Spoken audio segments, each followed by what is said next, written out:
Welcome back, everyone. This is Dr. Christine Coons carrying on the conversation about bias and research studies, and we are now actually diving into the scientific method. We're going back hundreds of years when this process was first initiated, and I'm going to dive right into it because there's a lot of information here to go over.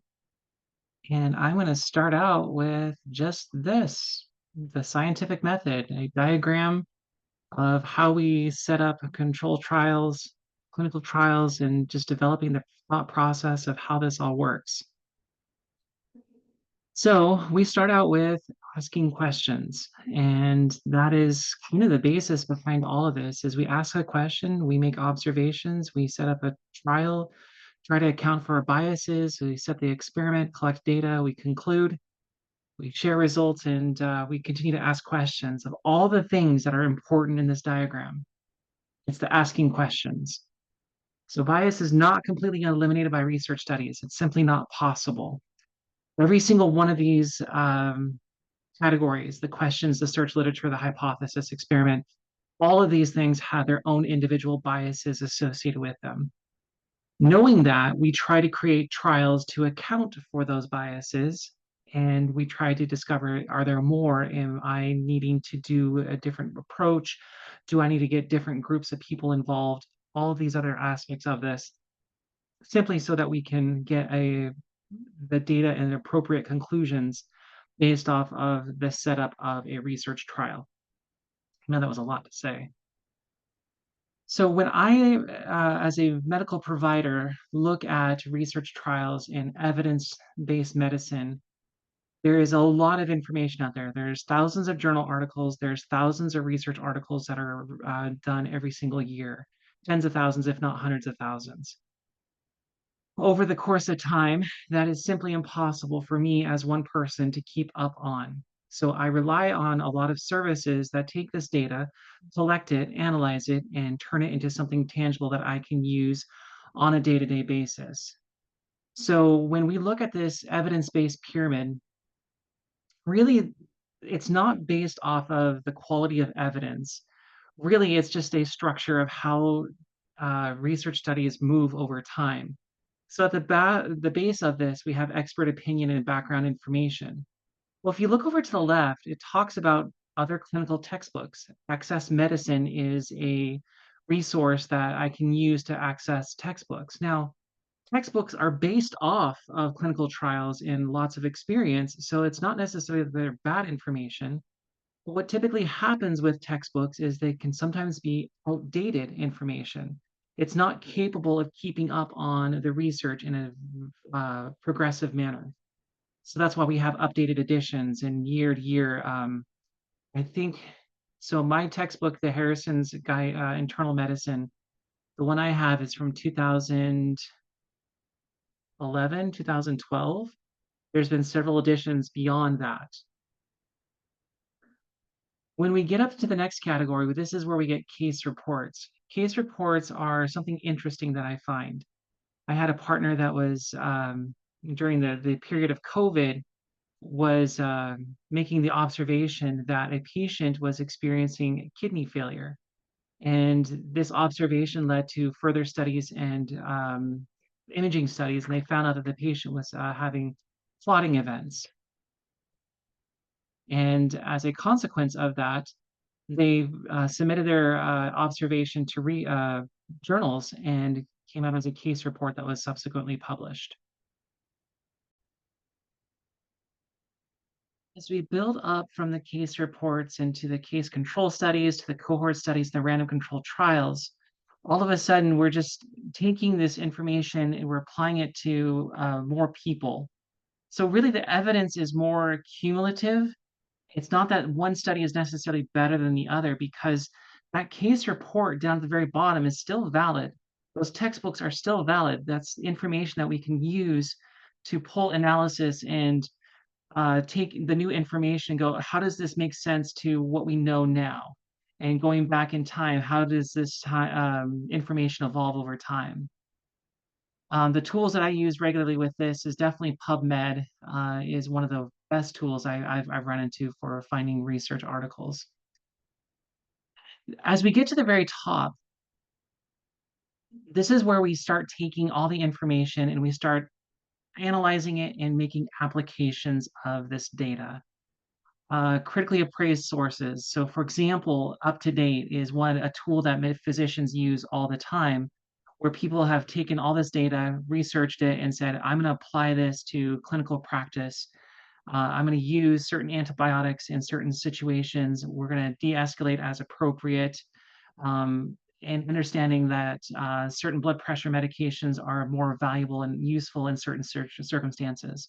For example, if I have a patient with systolic heart failure with an ejection fraction of 25%, I know, for example, that if they go into an abnormal heart rhythm called atrial fibrillation, I'm not going to be using a medication called cardizem because that can cause their heart function to decrease.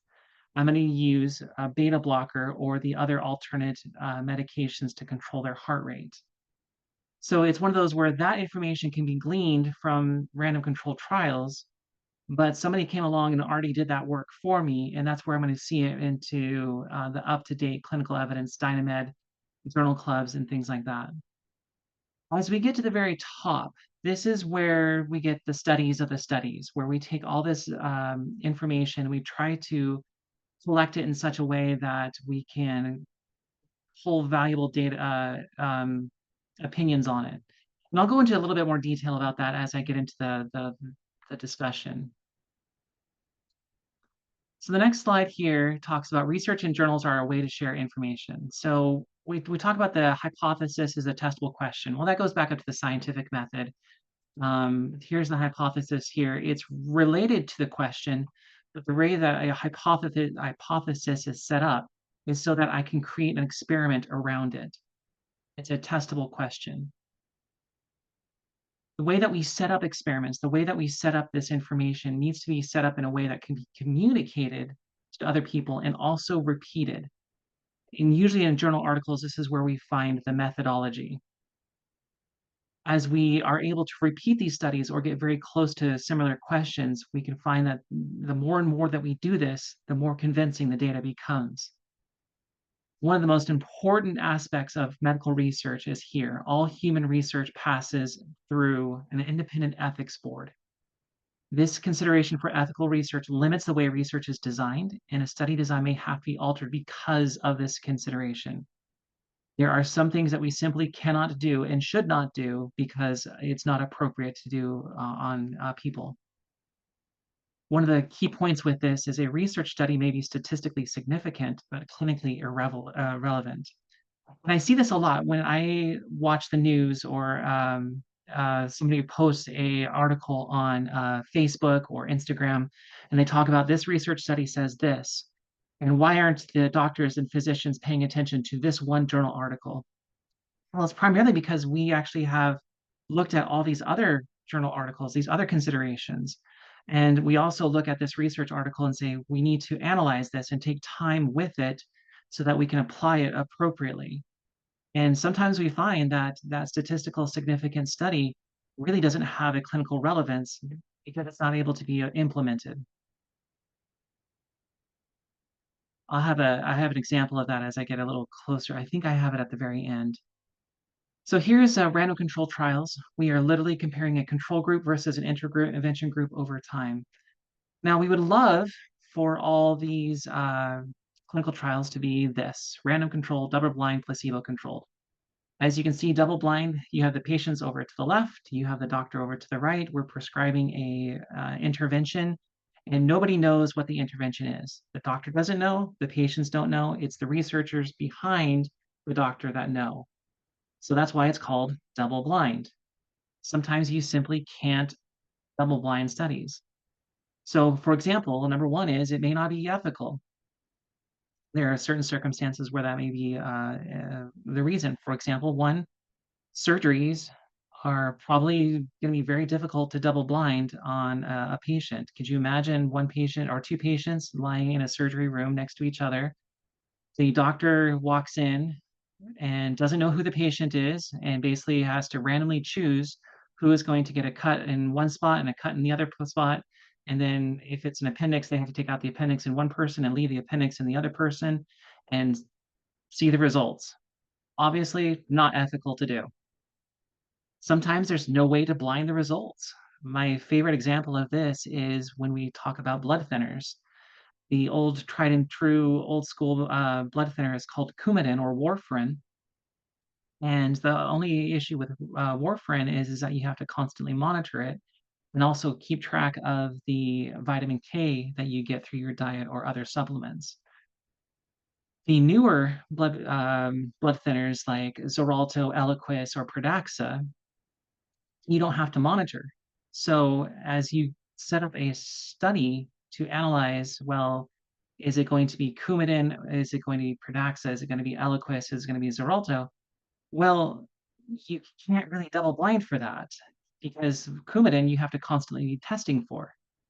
And yes, you can use the same labs to test, but if a patient has access to that information, it's going to be very obvious very quickly who is on which medication and who is not. As a consequence of that, when the researchers set up these medications to be studied, they compared Coumadin to the newer agents. So the newer agents against Coumadin. And as you go back through this little literature, you will find that the way they phrase this is that the newer agents are not inferior to Coumadin. They're either equivalent or they have a better safety profile or a worse safety profile. They're comparing themselves directly to Coumadin, which makes a lot of sense because, if, for example, if you have a patient with a pulmonary embolism, you have to treat that. So I can't just say, well, I'm going to give a placebo, a non-effective medication for a pulmonary embolism to one person, and to the other person give this medication. It's not ethical. It's not appropriate to do that. The person who doesn't get the blood thinner is going to pass away as a consequence of that.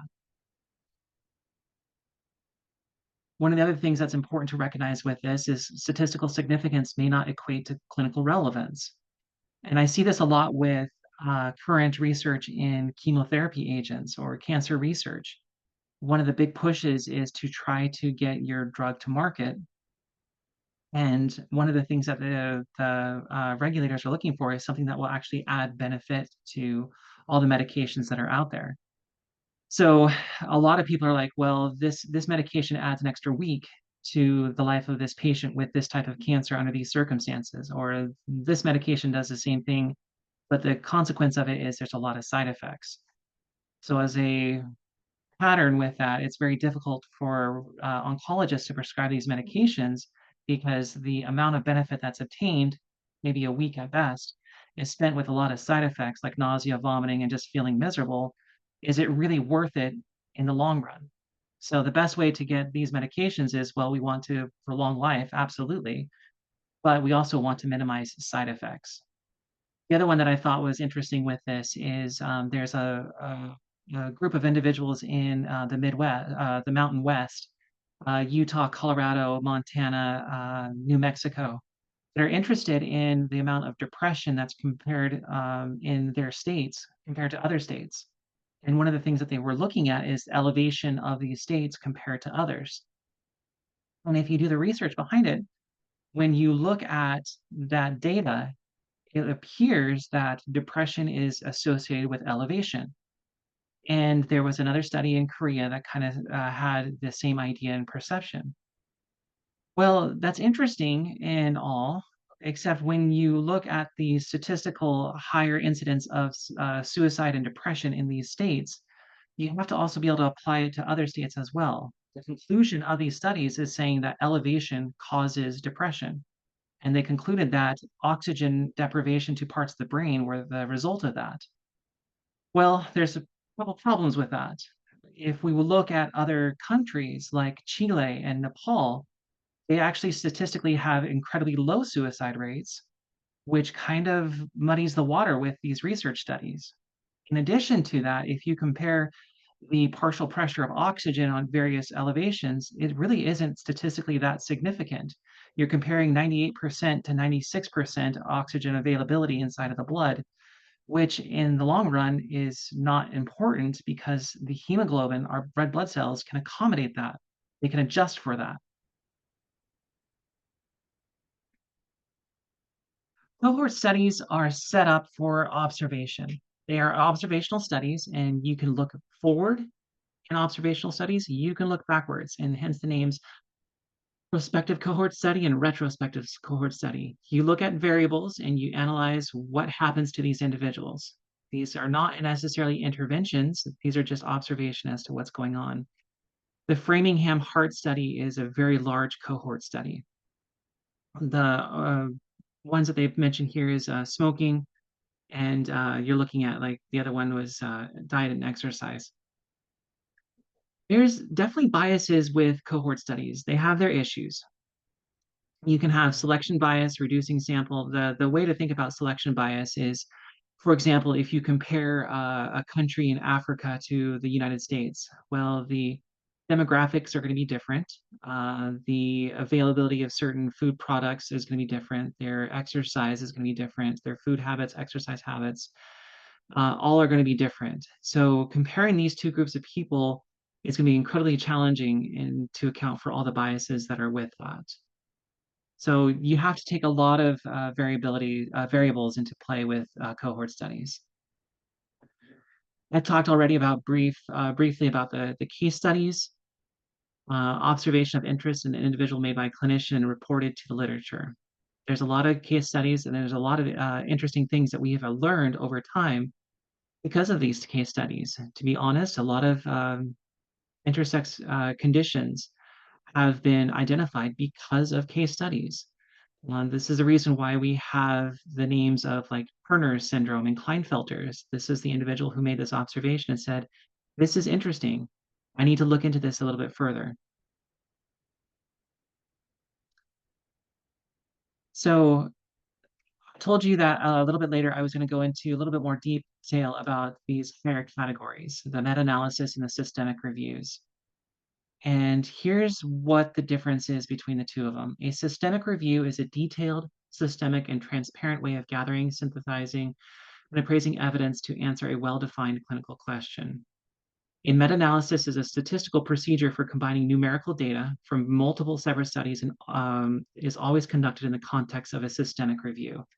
So a systemic review is more of an umbrella. Meta-analysis is a specific subtype where you're taking all this data, you're applying statistical analysis to it, and you're coming up with a conclusion as a consequence of that. A systemic review is taking all this data and analyzing it and saying, we're going to apply this principle. So in context, even a critically appraised source is essentially a systemic review.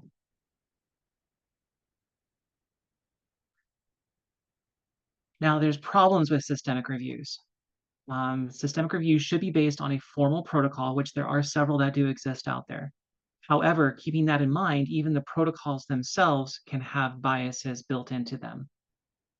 They are publicly made available, and as a consequence of that, people can look at this protocol and say, was it applied correctly? Deviations from the protocol with selection bias, presentation of data can result in reporting bias. For example, I can choose the articles that I want to use in a systemic review. It's not a statistical analysis. People will say, well, I did a Google search or I did a PubMed search and I applied these word findings and I used these research articles.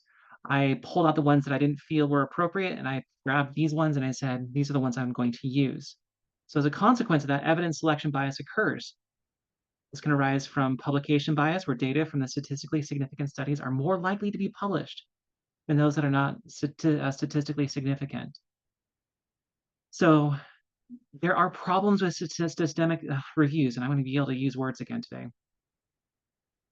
each of which needs to be critically appraised. So as we get these systemic reviews, we have to analyze them. We have to approach them carefully because they can have biases built into them. There could also be competing interests that can lead to bias in favor of a particular intervention.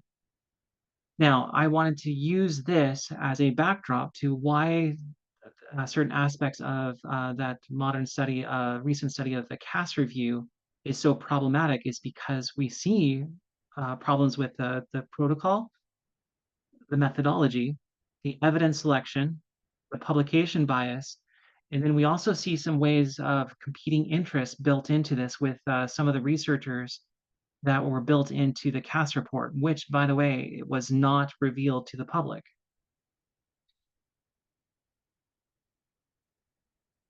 Bias in meta-analysis is very similar just because it's a subtype. You get the publication bias, you get the selection bias. You can get some alterations in how you select and analyze this data together. So there are many recent critiques of meta-analysis which highlight persistent flaws within the technique. There are problems with systemic reviews. They are applicable, they are valuable for us to continue working and engaging and taking scientific information and applying it appropriately, but it is not without their flaws. So, conclusion, basically from the last presentation to this one, no research method accounts for all bias. It is inherent to the process. So as a consequence of that, me as a provider, every time that I look at a journal article, I have to take it with a grain of salt. My first thought with this is, why is this right and why is this wrong? I can't take it at face value and say this is going to be applied perfectly to all situations of patients that I take care of. It's not going to happen. However, I can follow patterns and guidelines and general rules. And how do I take this individual, this patient, take the information that I have available to me and apply the best course to this individual? So familiarizing ourselves with study bias and practicing critical analysis of research helps take statistical significance to relevant clinical practice. I had a recent event, patient encounter where they had a small bowel obstruction, and a family member came up to me and said, I read this journal article that talked about, well, you should measure a lab value called a procalcitonin. And the higher the lab value, the more likely this patient would need surgery. That's not how we actually apply the need for surgery. The goal is to actually not use surgery if we can get away with it, because surgery can cause harm and further problems down the road. So, in terms of applying this lab value to a patient, it's not relevant. It's not statistically, even though it may be statistically significant, it's not clinically relevant. The other problem with this study was that it was a small cohort study. It was taking a patient, observing what happened over the time, and analyzing this lab value. It was an observation. And then I talked a little bit about the elevation leads to depression. So there's a lot of information here, a lot of very important stuff to actually look at. And this is why we also are very careful with research articles that get presented in the media, is that they don't reveal all the studies that exist out there. A lot of researchers are taking all this data and applying it clinically. We as a population, a general population, only see a couple of these articles from time to time, and then it gets interpreted and applied to us, and we grab onto it and latch onto it and say, well, why aren't we doing this? Well, there's oftentimes a reason why. So we need to be very careful when we see these journal articles or these systemic reviews to apply them appropriately and to analyze them appropriately. Was it done correctly? Is it repeatable? Is there bias involved in the research that was done? So thank you for your time. That was a fun and engaging conversation.